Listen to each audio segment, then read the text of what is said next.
Hey guys, magandang hapon. Ang oras ngayon ay 2:09. Tayo ay maglalakbay ulit. Dito tayo sa entry ng Skyway, Buendia, City of Makati na to. Ang ating destination ay sa Southwoods. So ngayon, nandito na tayo sa Skyway. Ang unang madadaanan natin dito exit point ay papuntang Naiya.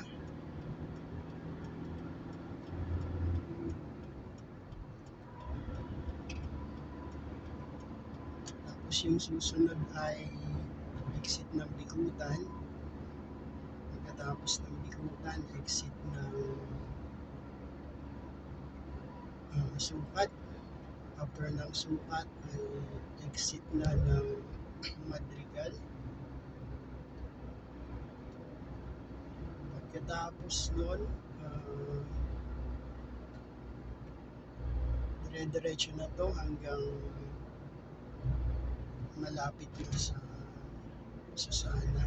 So yung Susana exit ay hindi na siya kasali dito sa Skyway. So itong Skyway ay wala na pala yung exit ng Madrigal dito dun sa Alabang kasi nandun na yun sa kabilang side, sa baba.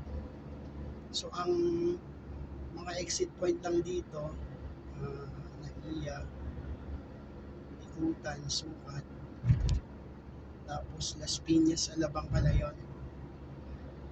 Tapos dire-diretso na yon hanggang malapit na sa Susana. Bali yung Susana, baba na siya, hindi na siya sasakop sa Skyway. So ito, may makikita tayong signage na Naiya. So yung right side na yan yung papuntang Naiya. Sa mga bago pa lang na magagawi dito, kung Naiya ang destination nyo, dapat nandun kayo sa right side. Meron ditong speed limit 80 kilometers per hour maximum. At sa buses at close vans nakalagay dyan ay 60 kilometers per hour.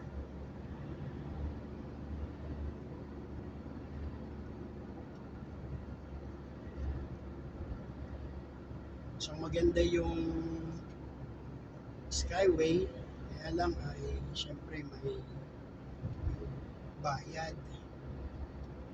Kapag sa baba ka dumaan, medyo mababa na konti yung toll. Dito medyo mataas siya ng konti, pero okay lang kasi mabilis naman yung travel. So 3 minutes pa lang yung tinakbo natin mula nung nag-entry tayo sa Buendia Skyway. So ito na yung exit ng exit point ng Naiya, itong nasa right side. So yung mga nandiyan sa right side, papunta sila ng Naiya.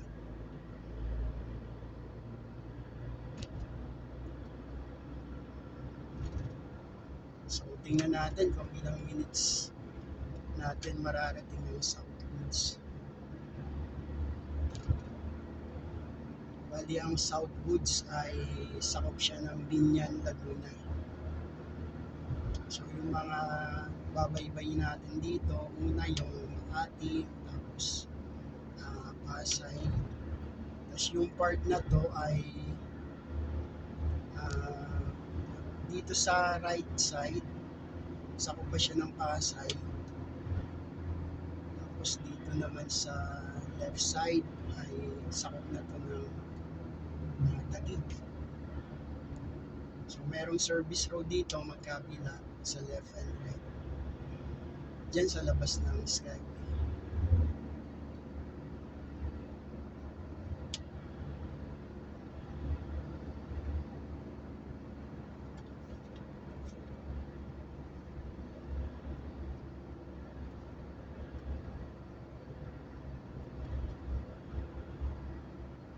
So malapit na tayo sa Bikutan exit. Ang Bikutan exit ay nasa right side din siya. Kahit yung Sukat exit, nasa right side siya. Pero pagdating dun sa bandang exit ng Las Piñas, Alabang, magiging ano na siya, nasa left side siya. Yung right side niya, yun ang papunta ng dire-diretso ng south. Papuntang Laguna, Batangas, Quezon. So merong pagkakaiba yung exit point na ginawa dito kasi ang exit ng NAIA sa right side, ang exit ng Bikutan right side din, tapos ang exit ng Sukat nasa right side din, pero pagdating ng Alabang sa Pote exit ay nasa left side siya. Tapos yung right side nun, dire-diretso na yun. Pinaka-extension nitong Skyway. Ang baba doon ay sakup pa rin naman yun ng Muntinlupa. Malapit na doon sa isang gasoline station. Pag lagpas mo ng gasoline station na yun ay malapit ka naman na sa MCX, Susana exit. Yun yung mga susunod na exit. Pero hindi na siya sakop ng Skyway. Bali, sa SLEX na siya sa baba. So ito na yung Bikutan exit nasa right side. Dyan sa exit na yan, ang baba niyan ay malapit sa SM Bikutan. So meron na tayong 7 minutes. Nandito na tayo sa lagpas ng Bikutan exit. So tuloy-tuloy tayo at sunod nito ay exit ng Sukat.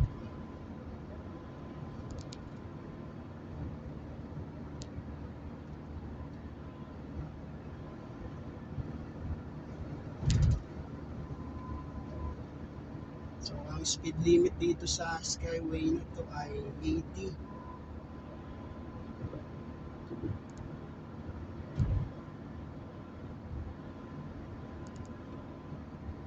So kung nagugustuhan nyo yung ating video, pwede kayong mag-comment, pwede nyo kong i-like, kung maaari, pakishare nyo na rin. Tapos pag may mga time kayo, pwede nyo panoorin yung mga video, mga reviews, at pwedeng paki-subscribe na rin po.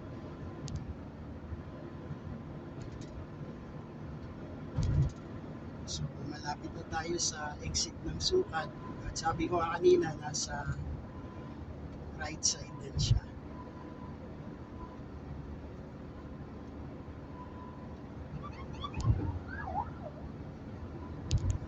So yung speed natin ay mini-maintain natin ng 80 kasi ang nakalagay dito sa speed limit ay 80. Pero dun sa baba ng SLEX, ang speed limit doon ay 100 kilometers per hour. So yan ang nakalagay na yung signage ng Sukat exit. Nandyan siya sa right side. So kung pansinin natin, uli ang mga exit ng NAIA kanan, Bikutan kanan, at itong Sukat, ito kanan din siya. Pero pagdating nga dito sa exit ng Las Piñas, Alabang, nasa kaliwa na siya. Tapos yung kanan niya, diretso na ng south.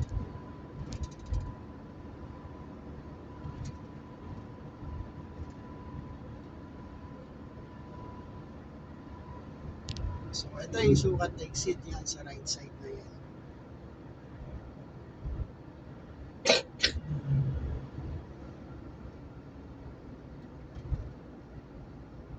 So gagawin na tayo sa kanan dahil yung way papunta ng south ng SLEX ay nasa right side.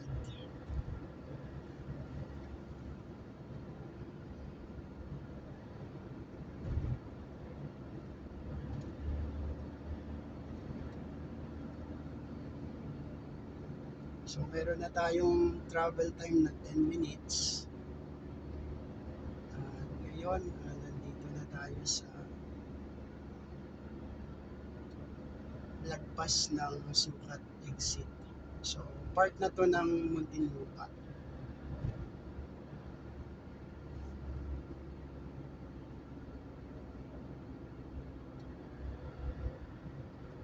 So kung dadaan kayo dito, hanggat maaari isundin yung speed limit kasi minsan may mga nagmo-monitor ng speed dito. Kapag nag-overspeeding tapos na monitor, syempre may penalty siya.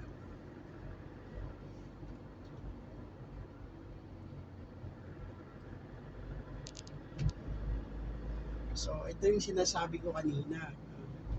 Itong left side na niya, exit na to ng Las Piñas, Alabang. Tapos ito namang right side niya, dire-diretso na lang to. So ang dulo nito, bababa ka na ng SLEX. Okay, so ayan, sa left side, naka-arrow, Las Piñas, Alabang sa Pote Road. Pero since papunta tayong Southwoods, dito tayo, naka-arrow naman yung SLEX, Calamba.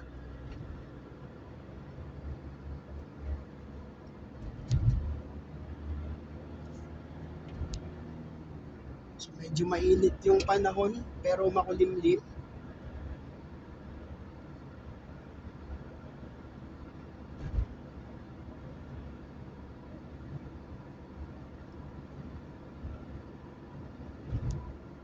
So dito, 80 pa rin yung speed limit.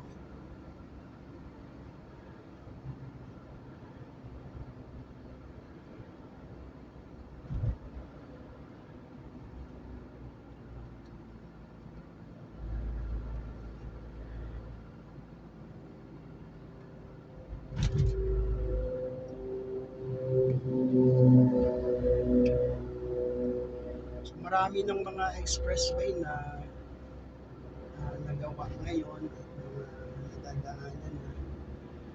Kaya lang, syempre may mga bayad din sila. Syempre, business din yan. Sa salary ng mga tauhan at para sa mga ginastos ng mga budget sa pagpapatayo ng mga expressway.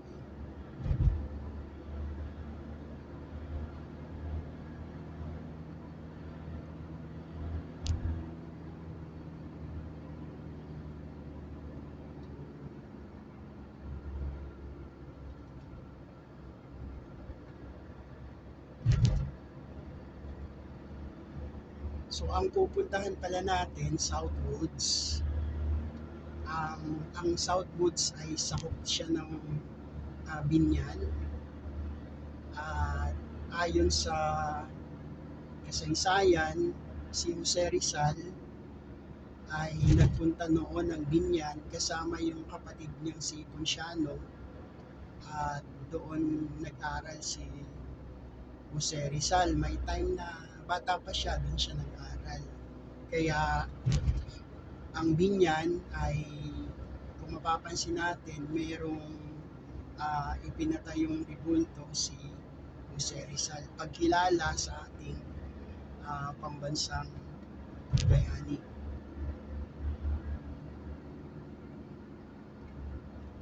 At yung Southwoods, boundary din siya ng Laguna at ng Cavite.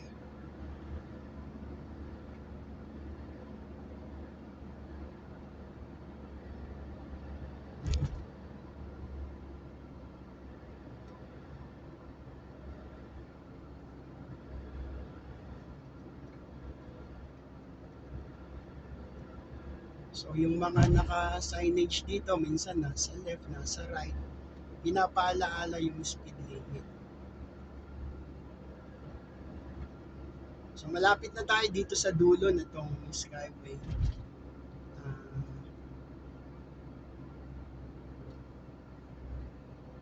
Baba dito, merong signage na thank you for using SLEX Elevated Extension, SMC Infrastructure.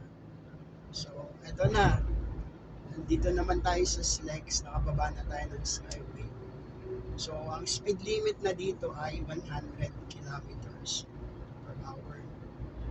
So, ang mga mabibilis dito ay nasa left side, overtaking lane dun sa left side. Tapos yung mga mababagal na mga sasakyan ay nasa right side.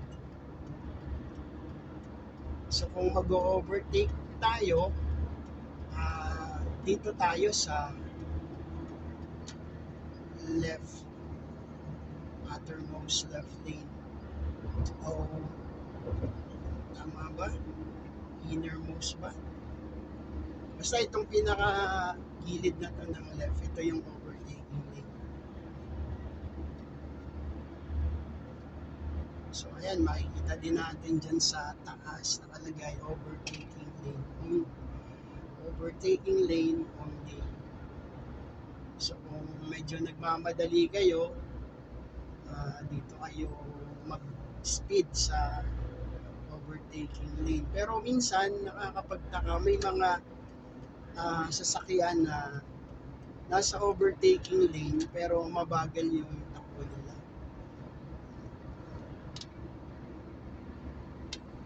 Siguro ay hindi nila masyadong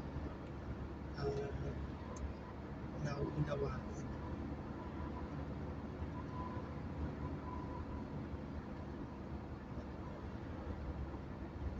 So ito yung exit ng Susana Heights sa right side at saka ng MCX. Pag pumasok kayo dyan, meron siyang diversion dun sa bandang unahan. So yung MCX nasa right side, tapos yung Susana Heights exit, diretso lang siya. So, makikita din naman doon. Tapos ang susunod na exit dito, nasa SLEX na tayo, ay exit na ng San Pedro. So itong Susana ay sakupan ng Muntinlupa, pero itong San Pedro ay sakop na siya ng Laguna. So, yung nakaraan maraming ginagawa dito, kaya bumabagal yung takbo ng mga sasakyan. Pero tingnan natin ngayon kung may mga ginagawa pa. So 1 kilometer, exit na ng San Pedro.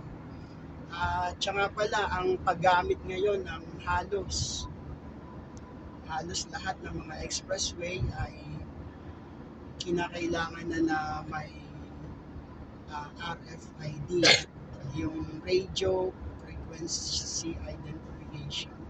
So merong sticker, tapos pag nagpakabit kayo ng sticker ay i-issuehan kayo ng card, kasi minsan yung reader nila ng sticker ay hindi masyadong accurate, kung minsan pumapalya, kaya kailangan i-scan yung card. Kaya kapag nagta-travel, siguraduhin na lagi ding nasa inyo yung card. So ito yung exit ng San Pedro sa right side.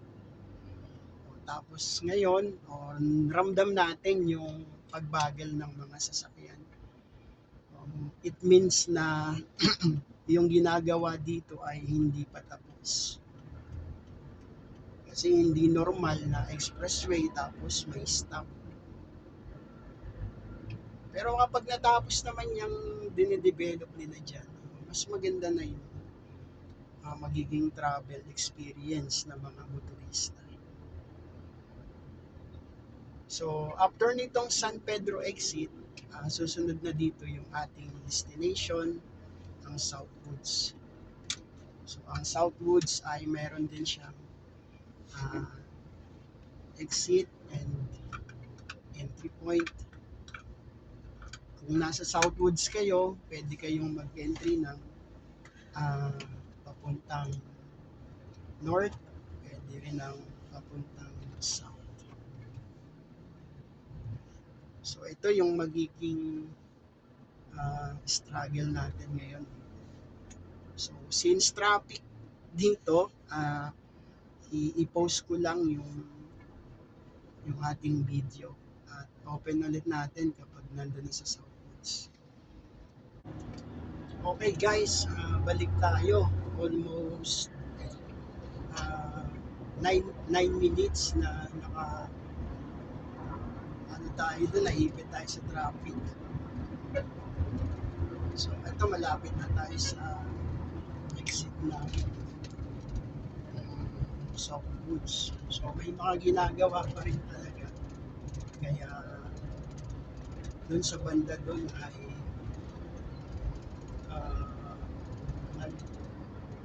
nagbo-volume yung mga sasakyan. Sabi nga parang nag-i-imbuto. Kaya, sumisikip.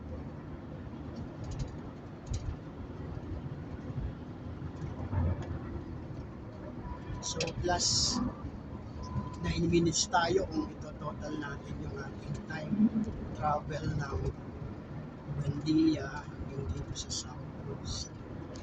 Kaya lang, syempre, yung traffic yun doon sa nadaanan natin kanina paglagpas ng exit ng San Pedro.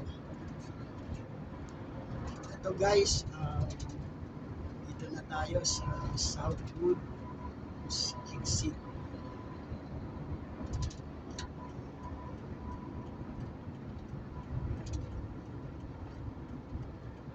So yan, kung meron kayong comments, pwede nyo i-comment dito sa ating comment section. So ito na, mag-exit na tayo ng plaza ng Southwoods. So ayan, yung RFID kapag na-reach siya ay yung barrier nila biglang aangat na siya. So salamat guys, God bless.